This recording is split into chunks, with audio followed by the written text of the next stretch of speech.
오늘 본문의 말씀 마태복음 19장 말씀을 통하여서 구원받은 자의 삶의 자세라는 제목으로 하나님의 은혜를 나누고자 원합니다. 이 말씀을 나누고 하나님의 은혜를 깊이 체험하고 기도하면서 주님 닮아가는 삶 살아가기를 바랍니다. 오늘 본문의 말씀은 여러분이 많이 들어보셨던 말씀이죠. 내가 무슨 선한 일을 해야 영생을 얻습니까? 라는 질문을 한 부자 청년이 예수님을 찾아와서 하였습니다. 그가 원하는 건 뭐였죠? 영생을 얻는 거였습니다. 근데 여기에서 사실은 문제는 시작됩니다. 예수님을 찾아오는데 자기가 원하는 것이 있잖아요. 내가 원하는 것을 얻기 위하여 그러면 내가 어떤 일을 해야 됩니까? 이 사고 방식이, 이 생각이 그로 하여금 영생의 삶에서, 구원의 삶에서 멀어지게 한다는 것을 그는 알지 못하였습니다.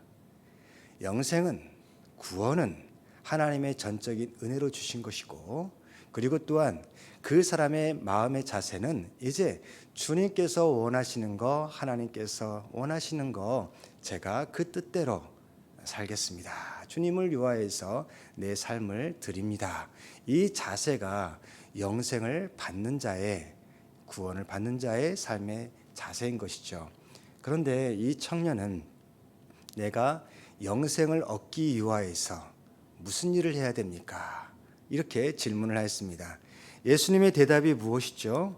17절의 말씀을 보게 되면 어찌하여 선한 일을 내게 묻느냐? 선한 이는 오직 한 분이시니라. 내가 생명에 들어가려면 계명들을 지키라. 여기에서요 잘 이해할 필요가 있습니다. 계명들을 지키라라는 말씀 잘못 이해하면 그러면 구약의 그 10계명과 각종 계명들을 하나씩 다 빠지지 않고 지키는 것, 내가 무엇을 노력을 해가지고 이것을 지키면 그러면 너 커트라인 통과했다, A구나, 내가 그러면 영생을 주겠다, 이런 방식으로 접근하시면 안 되는 거예요. 이 계명을 지키라는 것은 무엇을 의미하냐면 그 계명 하나하나를 다 지켜야 된다, 그런 표현보다는 그 계명을 주신 하나님의 마음을 알고 뜻을 알고 그 하나님의 뜻대로 살아가야 된다라는 거죠. 그 하나님의 뜻대로 살아가게 되면 그러면 구원의 길로 가는 겁니다. 영생의 길에 서 있게 되는 겁니다. 이해가 되시나요? 그래서 하나님의 뜻대로 살아가는 거, 중요한 게 뭡니까? 하나님의 하나님 되심을 인정하는 거죠. 하나님께서 나를 이 세상에 이 모습으로 보내셨다. 그리고 또한 하나님께서 나를 통하여서 하실 일이 있으시다. 내 삶의 조건에 대해서 불평하고 원망하는 것이 아니라 하나님이 이 환경 속에서도 무슨 일을 하실지 기대하는 마음으로 주여 일하시옵소서, 제가 순종하겠습니다. 그런 자세로 살아가는 것이 바로 하나님의 뜻대로 살아가는 것입니다. 그런데 이 청년은 내가 다 지켰습니다. 다 지켰습니다. 라고 이야기하면서 아직도 무엇이 부족합니까? 라고 질문을 다시 한번 이어가는 것이죠. 그럴 때 21절에 예수님께서 무슨 말씀을 하시냐면 같이 한번 읽어볼까요? 시작. 예수께서 이르시되 내가 온전하고자 할진대 가서 내 소유를 팔아 가난한 자들에게 주라. 그리하면 하늘에서 보화가 내게 있으리라. 그리고 와서 나를 따르라 하시니, 구원받은 자의 삶의 자세는 무엇인가? 그건 바로 21절에 있습니다. 한마디로 얘기하면 나를 따르라예요. 나를 따르라. 그런데 그가 예수님을 주님으로 인정하고 온전히 따르기 위하여서 예수님께서 그를 테스트하는, 시험하시는 방법이 하나 있었습니다. 뭐냐면 21절이 뭐라고 나오죠? 가서 내 소유를 팔아 가난한 자들에게 주라. 그리고 나를 따르라 라고 말씀하셨어요. 이 청년은 부자 청년이라고 그랬죠. 나중에 또 예수님께서 23절에 이렇게 얘기하십니다. 부자는 천국에 들어가기가 어렵다. 낙타가 바늘귀에 들어가는 것이 부자가 하나님의 나라에 들어가는 것보다 쉽다라고 말씀을 하셨어요. 이 말씀의 뜻이 뭐냐면 예수님께서 그 청년에게 내 가진 것을 팔아서 가난한 자에 주고 나를 따르라라는 것은 무엇을 의미하냐면요. 너가 나를 주님으로 인정하고 나를 따르려면 그러면 너가 가진 것이 너 것이 아니라 하나님께서 주님께서 너에게 맡기신 것이라는 것을 인정하는 믿음이 필요하다는 것이죠. 내가 가지고 있는 것, 내가 누리고 있는 것, 내 삶의 모든 것들이 내 것이라고 생각하는 이상 그것을 더 부풀리려고 더 많이 가지려고 예수님을 믿고 예수님 주시옵소서 기도하고 나아가는 것은 주님을 따르는 신앙은 아닐 것입니다. 예수님께서 조금 스탠다드를 높이시는 거예요. 그래서 너가 가진 모든 것이 다 하나님께서 내게 맡기신 것이라는 것을 인정하는 그 믿음이 나를 따르게 할 것이다. 나를 온전히 따르려면 그런 자세가, 그런 마음의 태도가 필요하다라는 것을 가르쳐 줍니다. 그런데 안타깝게도 그 청년에는 그런 믿음과 그런 마음의 태도와 자세가 있지 않았습니다. 내 것을 다 팔아가지고 가난한 자에게 준다는 것이 이게 아깝게 느껴졌고 불가능하게 현실적으로 어렵다고 느껴져서 그는 22절에 보게 되면 재물이 많음으로 이 말씀을 듣고 근심하며 갔습니다. 예수님을 따라가는 것이 아니라 근심하며 자기의 길을 걸어갔던 것이죠. 그러면 다시 돌아가서 생각을 해보십시다. 이 청년은 하나님께서 원하시는 일은 다 했다라고 스스로 생각을 했어요. 모든 계명들을 다 지키고 하나님의 뜻과 식대로 살아간다고 생각을 하고 자부심을 가지고 영생을 나 같은 사람한테 주셔야지 누구한테 주실 겁니까? 이런 약간 거만한 자세가 마음속에 심겨져 있었던 것 같습니다. 그래서 무엇을 하여야 내가 어떤 선한 일을 해야 영생을 얻게 되겠습니까? 라는 질문을 했던 것이죠. 마음속에는 내 삶은 내 것입니다. 그래서 나에게 요구하신 거 그거 내가 들어드릴게요. 주인이 조금 바뀐 거 아니겠어요? 내가 하나님께서 무엇을 원하십니까? 내가 순종하기를 원합니다. 이 자세가 구원받은 자의 자세인데 영생을 얻은 자의 영생을 살아가는 자의 자세인데 이 청년은 지금 어떤 자세예요? 하나님, 내가 다 지켜왔는데 내가 영생을 확신을 갖기 위해서 개런티 받기 위해서 한 가지 더 해야 될 일이 있다면 말씀하세요. 제가 해드릴게요. 이런 자세였다는 것이죠. 이게 지금은 여러분이 생각을 하실 때 저 청년 좀 자세가 좀 삐딱한데 안 좋은데 이렇게 생각할 수 있어요. 근데 살펴봅시다. 그 자세가 과연 그 청년의 자세만인지 아니면 우리의 믿음의 자세는 아닌 것인지 우리가 착각하면서 신앙생활을 하고 있는 것은 아닌 것인지 우리가 생각할 필요가 있습니다. 하나님께서 모든 것을 우리에게 선물로 주십니다. 은혜로 주시는 것이죠. 그런데 선물에는 크게 세 가지가 있는 것 같아요. 첫째는 뭐냐면 보상으로서 받게 되는 선물입니다. 예를 들어서 여러분들이 어려운 사람을 열심히 잘 도와줬어요. 그래서 그 사람이 너무 고마워서 이제 명절날 또한 연말에 신년에 고맙다고 내가 이렇게 어렵고 힘들 때 도와줘서 고맙다고 예를 들어서 뭐 배 한 박스를 여러분한테 선물을 드렸다고 생각을 해보세요. 그 선물은 어떤 의미예요? 내가 수고한 것에 대한 감사의 표시로 보답으로 보상으로 받게 된 것이죠. 그러니까 그 선물은 누구 것이에요? 자기 것이죠.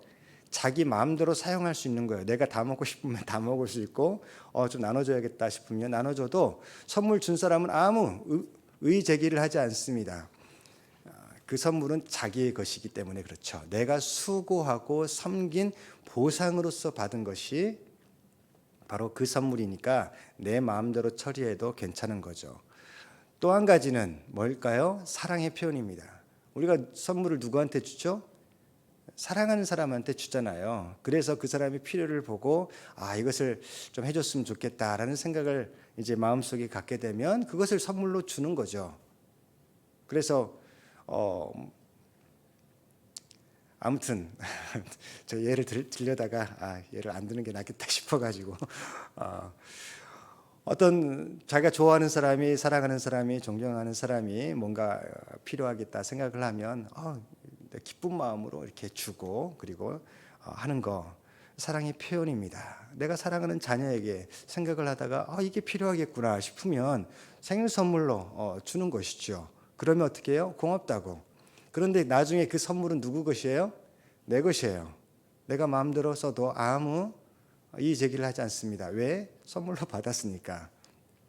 이 첫 번째 보상으로서, 두 번째 특별한 사랑의 표현으로서 받은 선물은 다 그 사용 방법이 그게 누구 것이라고 생각을 하고 그리고 사용을 합니까? 내 것이라고. 내가 일해서 내가 보상으로 받은 것이고 나를 사랑해서 내가 받은 것이라고 생각을 합니다. 그래서 이것을 조금 예를 들면요, 종교적으로 예를 들면 이런 겁니다. 내가 물질의 재물이 나왔으니까 오늘 물질의 복을 받고 싶어요. 그 선물을 은혜를 받고 싶어요. 구약적으로 보니까 어떤 목사님도 설교를 들어보니까 11조를 하면 하나님께서 곳간에 채워주신다 이런 말을 어디서 들었어요. 그래가지고 11조를 해야겠다 생각을 합니다. 11조를 했더니 정말 뭔가 잘 풀리는 것 같아요. 뭐가 생기는 것 같아요. 그럼 그 사람은 그 하나님께서 베풀으신 선물을 어떻게 생각을 할까요? 보상으로서 선물을 생각하지 않겠어요? 그럼 그 보상은 내 것이니까 자기 마음대로 사용해도 괜찮다라고 생각을 하는 것이죠. 근데 그게 맞는 말입니까? 11조를 하면 재물이 들어온다는 게 아닙니다. 어떤 사람에게는 그게 맞는 말일 수 있어요. 자기 경험이 그러니까 정말 11조를 하니까 하나님이 막 부어주시는 것 같은 느낌을 받고 실제로 그런 경험이 있어요. 그래서 간증도 하고 싶은 마음도 있고 막 그렇습니다. 그러나 좀 생각을 깊이 하면요, 세상에 11조 하는 사람이 가난하게 사는 사람도 많고요. 또 더 적극적으로 얘기하면 11조를 안 하는 사람이 훨씬 더 부자가 이 세상에 많습니다. 세계 100대 재벌 중에 부유한 사람 중에 11조 한 사람이 누가 있을까요?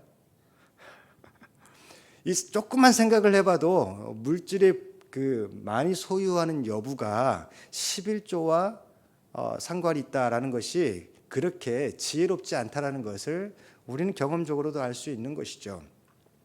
11조를 그럼 하는 이유는 뭘까요?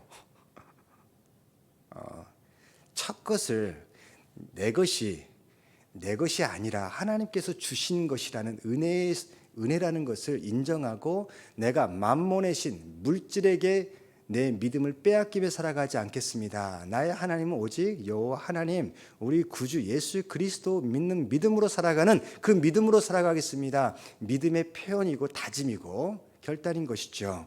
그럴 때 하나님께서 더 은혜 가운데 살아갈 수 있는 그런 마음의 그런 은혜들을 계속해서 베풀어 주실 줄 믿습니다.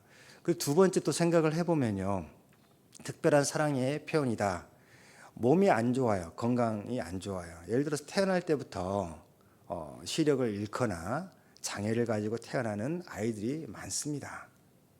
그런데 어떤 사람이 예를 들어서 내가 몸이 안 좋아가지고 예를 들어서 정말 힘들고 고생하고 의사도 뭐 가망이 없다 그랬는데 기도를 했더니 하나님 저를 특별하게 사랑해 주셔서 그 건강을 다시 회복시켜 주시옵소서 기도를 했더니 하나님께서 깨끗하게 낫게 해주셨다.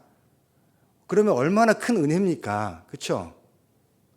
여러분 케이스가 아니라고 막 별로 얼마나 큰 은혜예요. 감사하잖아요. 그런데 이것을 일반화 시켜버리기 시작하면 이제 문제가 되는 거예요. 일반화 시켜가지고 내가 건강한 것은 하나님께서 나를 특별하게 사랑하신 것이다. 내가 기도했더니 건강이 좋아지고 어려운 가운데서 정말 문제가 풀어지고 이 기도의 응답을 받은 것은 하나님께서 나를 특별히 사랑하시기 때문이다.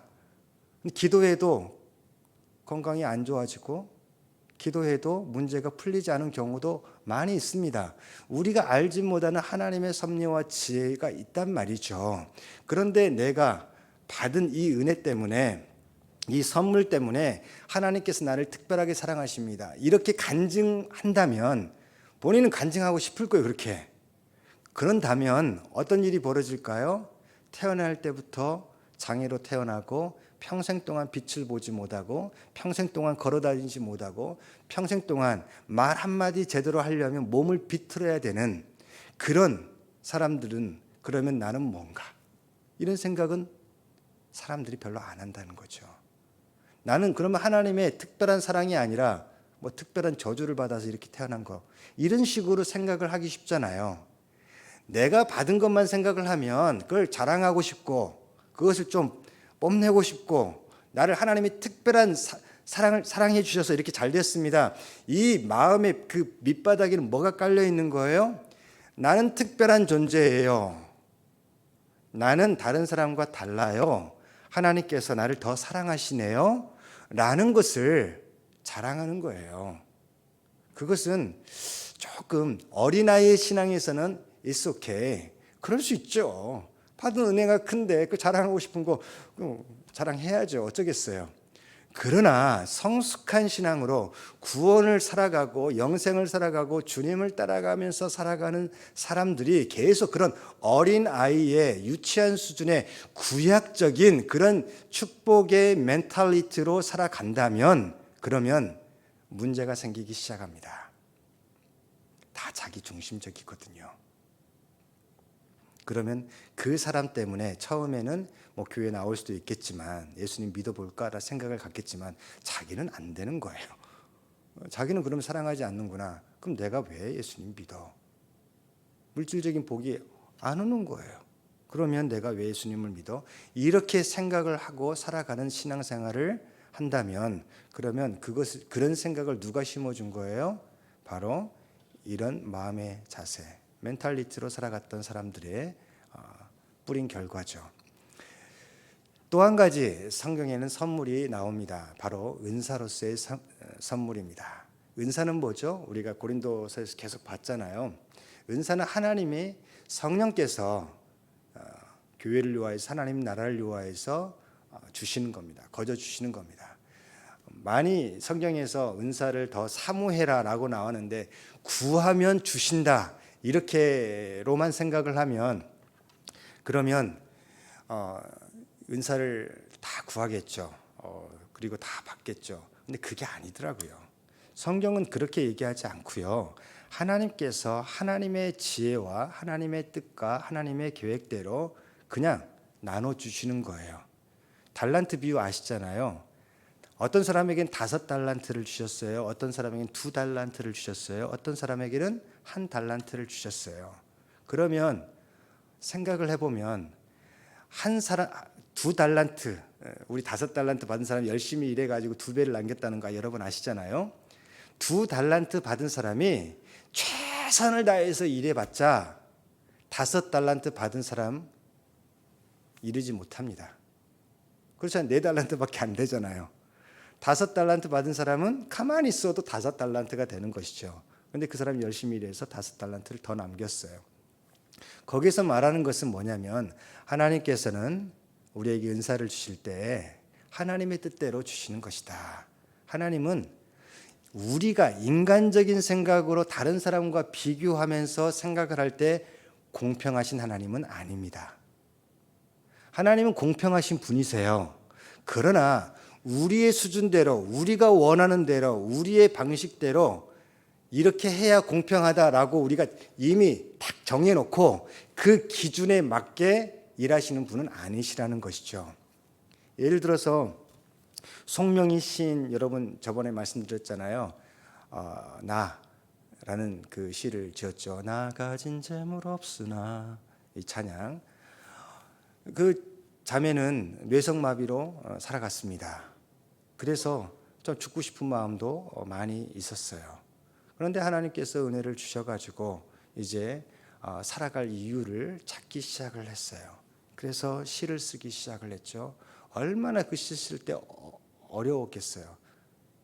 몸을 비틀어가면서 이렇게 글을 써야 되는 그 모습이 생각하면 우리는 불쌍해 보이기만 해요.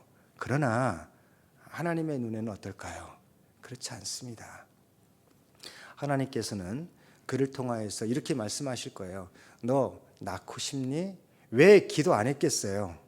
예수님 영접한 후에 하나님 이 병만 낫게 해주시면 제가 하나님을 위해서 뭐든지 다 하겠습니다. 이런 기도를 왜 1년, 2년, 5년, 10년 안 했겠어요? 다 한단 말이죠. 그런데 하나님께서는 치유해 주지 않으셨습니다. 어떤 사람이 그런 얘기를 하는 것을 들었습니다. 이제 병이 있어가지고 계속 작정하고 막 기도하고 그랬는데 어떤 목사님이 그러시대요.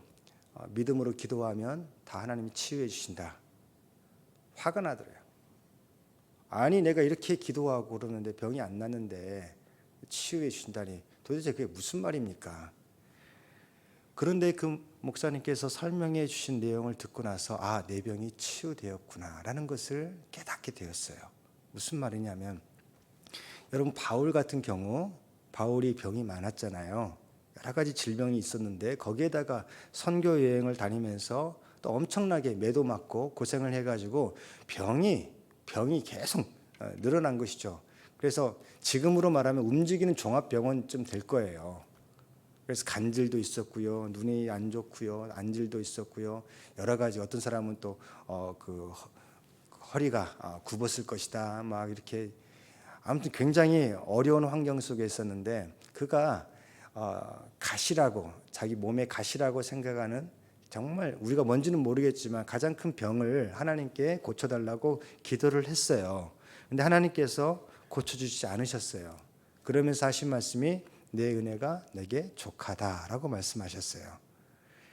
바울이 천국을 살아가는 사람인 이유는 구원받은 사람인 이유는 영생을 살아가는 사람의 이유는 그 뒤에 그 하나님의 말씀을 들은 후에 그 사람의 마음의 태도와 삶의 자세 때문에 그렇습니다. 더 이상 그는 그 병에 대해서 기도하지 않았습니다. 스티그마로 흔적으로 살았습니다. 그러면 그 병이 치유됐나요? 치유 안 됐어요. 그런데 바울에게 그 병은 더 이상 있나요? 있어요. 이 병이 있다니까 여전히. 그러나 그 병이 더 이상 하나님을 향해서 울부짖으면서 이 병을 고쳐주세요 하는 그 병은 아닌 거예요. 그 병은 치유가 된 거죠. 마음의 병이 치유가 된 거예요. 육신의 병은 낫지 못했지만 그래서 마음의 병은 치유가 돼가지고 그래가지고 하나님 감사합니다. 열심히 주님의 일을 하다가도 날씨가 굽고 좀 힘들고 그러면 좀 우울증 같은 생각이 들 수 있고요. 정말 인생 힘들다. 이런 생각을 갖는 거 그거 정상이에요. 주님께서 뭐라고 말씀하실까요? 이렇게 말씀하는 거예요. 뭐냐면 너가 치유됐기 때문에 내가 건강하기 때문에 귀하고 존귀하고 가치 있는 존재가 아니야.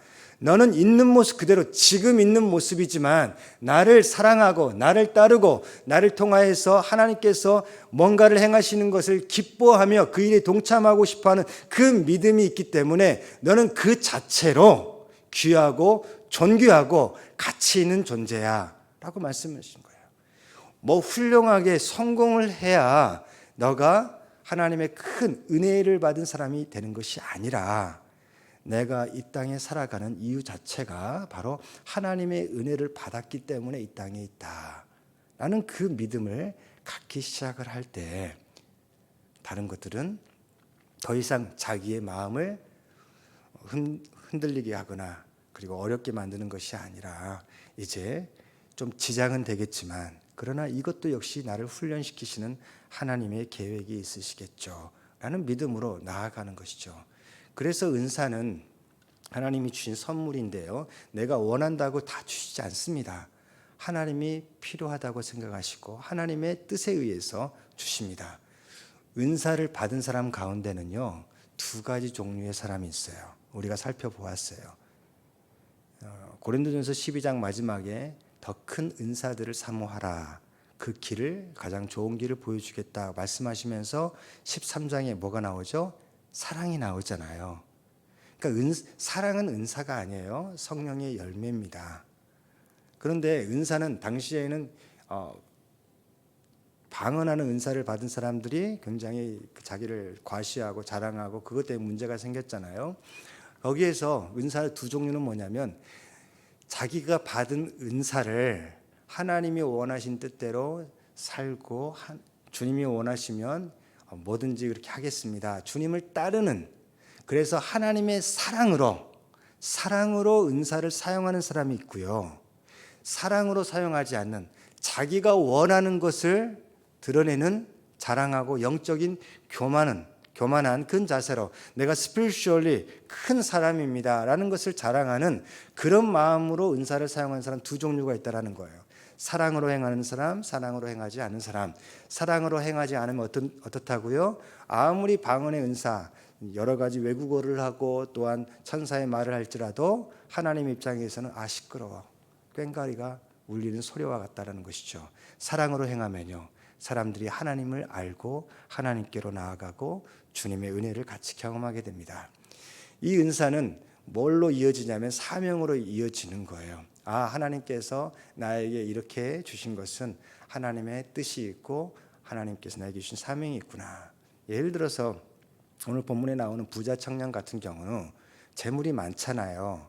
그러면 그것을 이게 하나님이 내가 우리 조상들이 열심히 일해가지고 주신 그 보상이라면 자기 마음대로 쓸 거예요. 하나님이 나를 사랑해서, 특별히 나를 사랑해서 주식이 대박 나게 해가지고 주신 것이라면 내 마음대로 하고 싶은 대로 쓰고 싶은 대로 다 쓸 거예요. 그러면 아까워요. 가난한 자에게 줄 수가 없어요.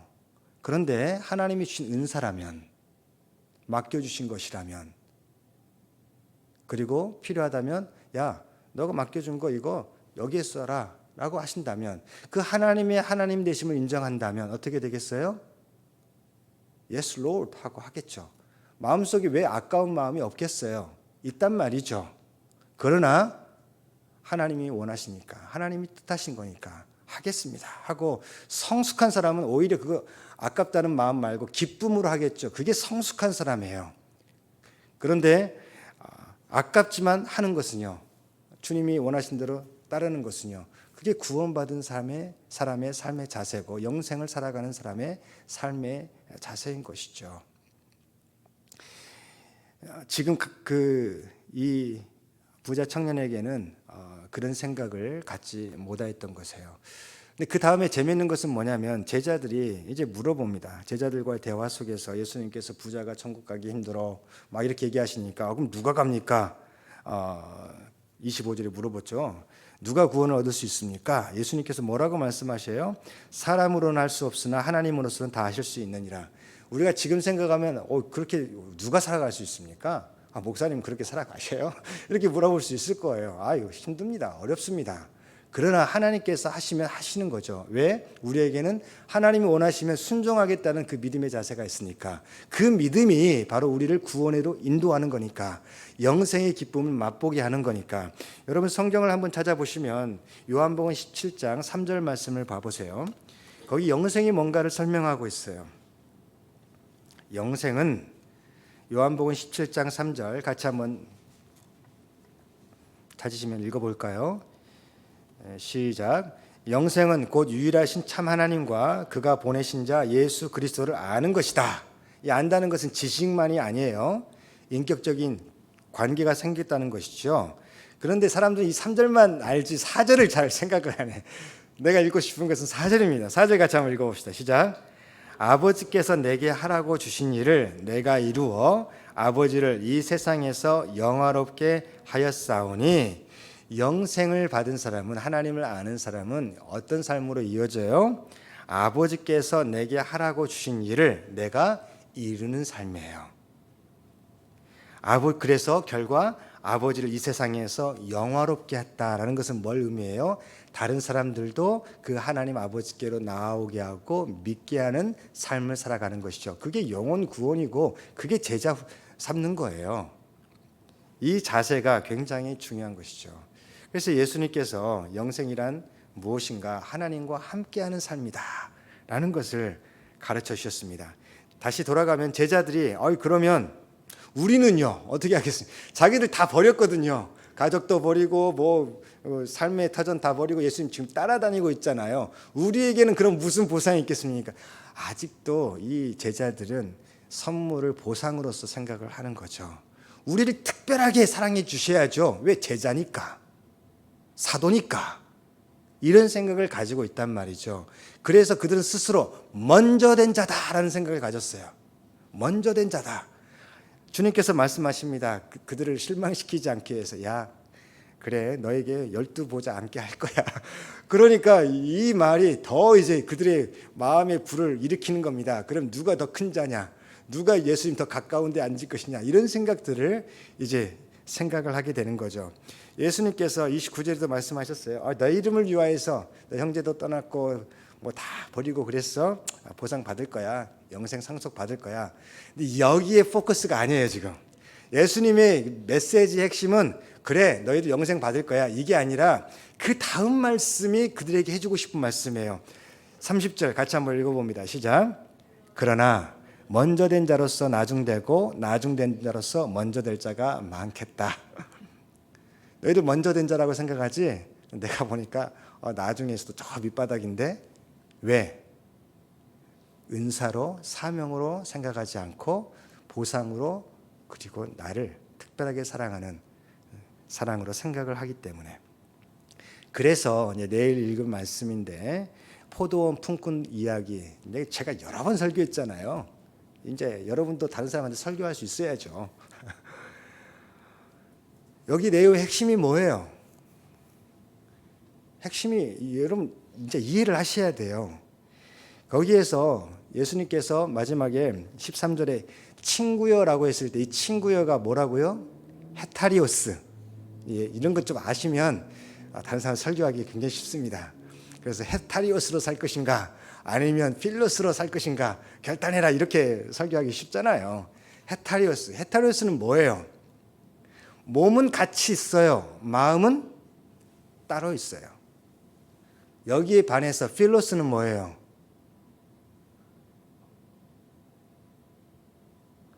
한 영혼으로 살아가는 두 몸이에요. 같은 마음을 갖고 있다는 거죠. 사랑, 필로스. 그 관계가 그래서 우정으로 표현을 하는데 좀 더 깊은 의미가 있습니다. 예수님께서 하시는 말씀은 뭐냐면요. 영생을 살아가는 삶의 자세는 구원받은 사람의 삶의 자세는 이런 거야 돼. 그 마음 씀씀이는 이래야 돼. 바로 일찍 나가서 이제 사람들을 챙겨주는 사람. 6시에 나가고 9시에 나가고 12시에 나가고 3시에 나가고 5시에 나가가지고 거기에서 놀고 있는 사람들 다 데려와서 포도원에 가가지고 뭘 해요? 포도원 일하라고 해요? 물론 일을 하죠. 그러나 중요한 건 뭐예요? 그 주인의 마음은 그 사람들의 필요를 채워주고 싶은 거예요. 임금을 주고 싶은 거예요. 그 사람이 필요한 원 데나리온을 주고 싶은 거예요. 5시에 나갔는데 이 사람들이 아직도 밖에서 노는 사람들이 있었어요. 너 왜 아직까지 여기 있어? 라고 물어보니까 사람들이 뭐라고 해요? 우리가 좀 몸이 부실하고 일을 잘 못하게 생겨서 사람들이 아무도 우리를 고용해 주지 않아요. 그래? 그럼 이리 와. 우리 농장으로 가자. 포도원을 데려가가지고 일 하나도 안 했어요. 성경은 1시간 일했다고 했는데 6시에 끝나는데 5시에 만나가지고 가는 시간 한 30분 잡으면 준비하고 무슨 일을 했겠어요. 막 하려고 하는데 끝났습니다. 오세요. 이렇게 소리 들었을 거 아니에요. 그러니까 그 사람들은 조금 더 일하게 해주지. 원 데나리온 아니더라도 그 10분의 1이라도 좀 받게 해주지. 이런 생각이 있었을 거예요. 그런데 놀랍게 그 사람들 먼저 계산을 해주는데 한 데나리온을 딱 주는 거예요. 그 사람들 어떤 마음이 어떻겠어요? 너무 감사하고 주님 왜 우리가 이렇게 일 하나도 안 했는데 왜 이렇게 많이 주세요? 그게 주인님의 마음입니다. 가져가세요. 이 사람은 어떻겠어요? 나중된 자란 말이죠. 나중에 온 사람이에요. 그런데 그 사람들은 어떤 마음이 있겠어요? 주인에 대한 감사가 있고요. 사랑이 있고요. 그 다음 날 이 사람들은 마켓플레이스에 안 갑니다. 저 혼자 생각이에요. 마켓플레이스 안 가요. 인력 시장에 안 가요. 어디로 갈까요? 눈 뜨자마자.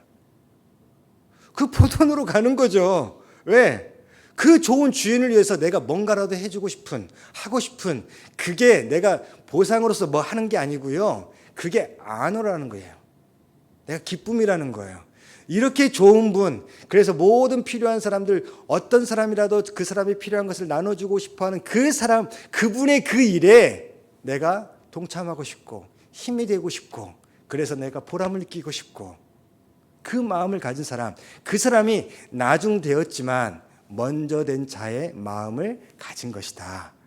영생은 그런 자의 것이고 구원은 그런 자의 삶의 모습이다. 가르쳐 주시는 거죠. 근데 아침 일찍 온 사람은 어땠어요? 나중에 온 사람이 한 데나리온을 받으니까 자기들은 더 많이 받을 줄 알았죠. 근데 똑같이 한 데나리온을 받았어요. 그랬더니 얼굴 표정이 약간 달라지기 시작합니다. 그리고 입이 쫙 올라가기 시작하고 어떻게 합니까? 뭐 이런 주인이 다 있어. unfair, unjust 라고 이렇게 얘기하는 거예요. 이 주인은 자기 마음대로 하는 사람이에요. 공평하지 않아요. 원망하고 불평하고 그 주인에 대한 악담들을 막 퍼붓습니다. 먼저 와서 같이 일했지만, 몸은 하루 종일 같이 있었지만 마음은 자기 중심이잖아요. 주인의 마음을 이해하려는 생각도 없고요. 더 많은 것을 얻어내려는 그 마음, 뭐예요? 나에게 보상을 더 해주셔야죠. 나를 더 특별하게 생각해 주셔야죠. 그런 마음 때문에 불공평하다. 그래서 먼저 나중에 왔지만 한 대접을 받은 사람들을 기분 나빠하면서 저리 가! 너희들하고 놀기 싫어하면서 이렇게 얘기했을 거 아니에요. 그 사람은 먼저 왔지만 나중된 것이다. 주님께서 말씀하시죠. 그런데 이것을 바꿔서 생각을 하면요. 먼저 부름 받은 자들이 정말 영생을 살아가고 구원받은 그런 삶을 살아간다면, 주님을 따르는 삶이 된다면 어떻게 되겠어요? 먼저 열심히 와서 일했어요. 근데 나중에 온 사람부터 계산을 해줘요. 한 데나리온을 딱 주는 거예요. 너무 감사합니다, 주님 하면서 이 주인님 진짜 짱이야 하면서 이 사람들이 다 우리의 이웃이고 우리의 친구고 우리의 아들이고 딸인데 그 사람들에게 필요한 거, 이 사람들이 일하지 않고 이 임금이 없으면 먹을 게 없을 텐데 그러면 우리 것이라도 나눠주고 싶은 마음이었는데 그들의 필요를 채워주시니 감사합니다. 자기들은 이제 다 한 데나리온씩 다 나눠준단 말이에요. 그러면 먼저 된 자로서는 이런 마음을 갖는 것이 너무 지나칠까요? 주인님 돈이 어디 있어요? 이렇게 다 그냥 퍼주시면 어떡해요? 우리는 한 데나리온 다 안 주셔도 돼요. 반 데나리온만 주세요. 그리고 우린 건강하니까 일을 많이 할 수 있으니까 내일 또 와서 일찍 와서 일할게요. 이런 마음을 가졌더라면 먼저 된 자로서 더 앞장서서 먼저 되겠죠. 이게 천국을 살아가는 삶의 자세고 주님을 따르는 자의 삶의 자세라는 거예요. 그들이 한 마음이 되어서 나중에 다음 집에 이제 돌아갈 거 아니에요. 돌아가면서 야, 내일은 우리 다른 시장 마켓 가지 말고 그 인력 시장 가지 말고 내일 다 이 포도원으로 가자. 그리고 너희들은 몸이 안 좋고 힘이 없으니까 좀 나중에 와도 돼. 우리가 해야 될 거 미리 다 해놓게. 이런 마음의 자세, 그게 바로 필로스의 마음이라는 것이죠. 그래서 중요한 것은 뭡니까? 주님의 뜻대로 살아가는 겁니다. 사명감을 가지고 살아가는 거. 여러분, 사명감으로 살아간다고 해서 항상 정말 즐거운 마음과 기쁜 마음과 감사한 마음만 있을까요? 데살로니가에서 얘기하잖아요. 항상 기뻐하라. 쉬지 말고 기도해라. 범사에 감사해라. 이게 명령인 이유가 뭐예요? 그게 쉽지 않다는 거예요. 쉽지 않으니까 하라는 거죠. 다 쉽게 할 수 있으면 그걸 왜 명령하시겠어요?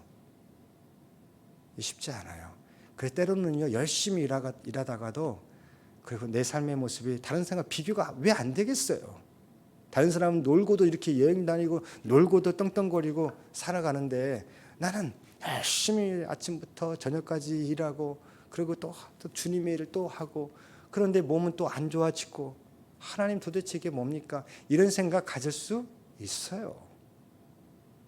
그러나 그 감정은 하나님께 이야기하고 근데 하나님께서 뭐라고 들려주실까요? 내가 알아 너 마음을. 내가 알아 너 마음을. 괜찮아. 울고 싶으면 울어도 되고 화내고 싶으면 화내도 돼. 그런데 너는 그 자체로 존귀한 자고 가치 있는 자야. 다른 사람과 세상과 비교해서 나 자신을 그렇게 힘들어 하지 마. 이 사명자의 삶이, 구원받은 자의 삶의 자세가 바로 그런 것이라는 거. 제가 생각을 할 때 사도행전 9장을 보게 되면 도르가라는 여인 아시죠? 별로 안 친하신가요? 도르가는 여인이 나옵니다. 그 여인은 과부 사역을 했던, 그래서 옷을 만들어주는 사역을 했던 사람입니다. 많은 학자들이 그녀도 역시 과부였고 과부 사역을 감당했던 사람인데, 당시에 과부는요, 교회에서 지원을 받는 과부는 60세 이상이 돼야 되고요, 그리고 그 가족을 그를 도와줄 수 있는 식구가 없어야 돼요. 그래야 교회에서 과부 명부에 올리게 되는 거예요. 그런데 이 여인이 평생 동안 그렇게 살아갔습니다. 그러다가 주님의 일을 위하여서, 하나님의 나라를 위하여서 그렇게 살아가고 주님 만날 것을 소원하며 살아가는데 병이 걸렸어요. 그리고 죽게 되었습니다. 그 여인은 하나님한테 가니까 그 마음은 얼마나 기뻤을까요? 그래가지고 천국문을 이제 향하여서 하나님, 주님 하고 이제 막 달려가려고 하는데, 갑자기 천사가 와가지고 잠깐만 하는 그런 거, 들어오지 마, 잠깐만, 너희 지금 안 돼. 왜 그래요? 그랬더니 갑자기 베드로가 너를 위해서 기도했네. 하나님께서 너 다시 돌아가란다. 그러면 그 여인은 마음을 어떻겠어요? 세상을 돌아가는 게 그녀에게 기쁨이겠어요? 감사겠어요? 축복이겠어요? 세상에 돌아가면 어떻게 해야 돼요? 다시 과부로 살아야 되고, 다시 경제적으로 어려워야 되고, 또 어려운 사람 도와주면서 몸 힘들게 그렇게 살아가야 되는 거예요. 그런데 어떻게 합니까? 거기서 때를 씁니까? 하나님, 아니에요, 베드로, 그냥 기도 무시하세요. 저 하나님 품에 있고 싶어요. 그러지 않았습니다. 주님의 뜻이라면, 하나님의 뜻이라면 오케이, 렛츠 고 하고 갔습니다. 가서 어떻게 살았을까요? 몇 년을 더 살았는지 몰라요. 그러나 그는 또 하나님께서 맡겨진 삶을 살았습니다. 그러면 그녀 입장에서는 이 세상을 다시 돌아와서 살아가는 것이 그게 복일까요? 천국에서 살아가는 게 복일까요? 아니, 이렇게 쉬운 질문을 해도 천국에 살아가는 게 복이죠, 그녀 입장에서는. 근데 왜 이 세상에 살아갔을까요? 주님이 그렇게 하라고 하셨으니까 순종했습니다. 그런데 그 이유를 성경은 이렇게 설명하고 있어요. 사도행전 9장을 보게 되면요, 이 얘기를 하고 싶은 거예요. 그 여인 이름이 도르가잖아요. 돌아갔습니다, 다시 천국에서 땅으로. 근데 그게 중요한 게 아니고요, 9장 42절을 보면 한번 찾아보세요. 언제 찾아보시겠어요? 나중에 다른 사람한테 이야기를 해줘야 될 텐데 여러분이 한번 보시고, 눈으로 보시고 이야기해 주는 게 좋죠. 9장 42절을 보세요. 같이 한번 읽어봅니다. 시작. 온 요파 사람이 알고 많은 사람이 주를 믿더라. 그녀가 다시 이 땅으로 돌아온 이유, 그 땅에 살아간 이유를 한마디로 딱 설명해 줍니다. 다른 사람들이 예수님을 믿게 하는 삶이었다. 영생을 살아가는 사람은요, 구원을 받은 사람, 주님을 따라가는 삶은요, 내가 이렇게 누리게 되었습니다. 내가 이런 특별한 선물을 받았습니다. 내가 이렇게 건강이 안 좋았는데 기적적으로 의사도 못 고친다는 그 병을 하나님이 고쳐주셨습니다. 그래서 나는 특별한 존재입니다. 이 얘기를 하라고 이 세상에서 살아가는 것이 아니고요, 은사로, 사명으로 살아가는 사람은 그 열매가 이렇게 나타나는 것이죠. 많은 사람이 주님을 믿게 되었다. 내 삶을 통하여서 그게 하나님 나라의 참된 복이라는 것을 가르쳐주고 있습니다. 어떤 사람은 이래요. 새벽에 나와서 특별 새벽 기도를 하니까 아침부터 계속 일하고 밤늦게까지 일하는데 거기에 또 새벽까지 나오라고 하면, 그러면 그 사람은 어떻게, 정말 힘드는데 어떻게 합니까? 사람들 입장에서는 그렇게 생각할 수 있죠. 안타깝죠. 특별히 이제 우리 이정희 형제님이나 우리 윤수 자매님 같은 경우 와서 또 밤늦게까지 일하고 이렇게 하는데 또 새벽에 와서 힘들죠. 어렵죠. 그런데 제가 그렇게 하라고 말을 하지 않았지만 이렇게 하는 이유가 뭘까요? 세상을 이겨낼 수 있는 힘이 내가 세상 속에서는 찾을 수 없고 하나님께 주시는 은혜가 있어야, 그리고 이 어려운 삶의 어려움들을 내가 왜 이겨내야 되는지 그 이유를 발견하기 위하여서, 또한 발견했기 때문에 우리에게 주신 사명이 있습니다. 은사가 있습니다. 그것은 다른 게 아니라, 이 어려움들을 이겨내는 것이 목적이 아니라 이 어려움들을 통하여서 다른 사람들이 주께 나아오게 하는 거, 주님을 믿게 하는 거, 그리고 내가 그러기 위해서 내가 먼저 이 삶을 통하여서 주님을 더 깊이 사랑하고 하나님과 함께하는 삶을 살아가는 거, 그게 바로 주님께서 우리에게 원하시는 겁니다. 많은 사람들이 힘들 때 새벽에 기도합니다. 그 힘듦은 기도를 위한 하나님의 축복의 선물인 것이죠. 기도를 안 하니까 기도하라고 어려움을 주시는 겁니다. 그런데도, 어려움이 있는데도 기도하지 않는다는 것은 도대체 무슨 배짱인지, 무슨 담대함인지. 하나님께서는 어려움들을 통하여서 내가 누군지, 어떻게 살아가야 되는지, 어떻게 영생을 받고 그리고 누리고 구원받은 자의 삶으로 주님을 따라가는 것인지 하나씩 하나씩 배우게 하신 줄 믿습니다. 기도하러 나오신 여러분, 주님의 이름으로 축복합니다. 주님과 함께하는 은혜가 충만하기를 주님의 이름으로 축원합니다. 기도하겠습니다. 사랑의 하나님 아버지, 감사합니다. 주님의 은혜로 살아갑니다. 때로는 육신적인 아픔과 어려움들, 삶의 괴로움들, 하나님 죽고 싶은 마음들 들 때가 있습니다. 그럼에도 불구하고 우리가 믿음으로 사는 것은 하나님이 주신 은혜로, 은사로, 그리고 또한 사명으로 살아가는 것은 예수님이 나의 주님이시기 때문입니다. 하나님께서 나를 이 땅에 보내신 이유와 목적이 있기 때문입니다. 하나님의 뜻을 따라서 살아가게 도와주시고 주님을 따르는 삶 살아가게 도와주시옵소서. 비록 나중되었지만 그러나 정말 그 은혜와 그 사랑에 감사가 넘쳐서 먼저 된 자처럼 아버지 하나님 정말 감사하고 기뻐하고 하나님의 은혜와 사랑을 나누며 주께로 많은 사람들을 데려오게 하는, 믿게 하는 그런 하나님의 사람들로 우리를 사용하여 주시옵소서. 주님께서 이 시간에 기도할 때 그 은혜를 베풀어 주실 줄 믿고 또한 우리를 통하여서 일하시는 하나님을 찬양하오며 우리 구주 예수 그리스도의 이름으로 감사하며 기도드리옵나이다. 아멘. 우리 이 시간에 같이 기도하는 시간 갖도록 하겠습니다. 첫째, 우리 믿음을 위하여서 기도합시다. 하나님, 내 믿음이 나를 위한 믿음입니까? 주님을 따르는 믿음입니까? 우리가 고백하게 도와주시고 그리고 주님을 따르는 믿음으로 이제는 성숙해져 가게 도와주시옵소서. 어린아이처럼 나 중심에 내게 복을 달라고 나의 필요를 채워달라고만 애쓰는 것이 아니라 이제 저의 삶을 통하여서 하나님께서 하시고자 원하시는 일 마음껏 해주세요. 내가 감사하며 순종하겠습니다. 청지기에, 선한 청지기에 그 마음의 자세를 갖게 도와주시옵소서. 우리 먼저 같이 기도하며 나아갑니다.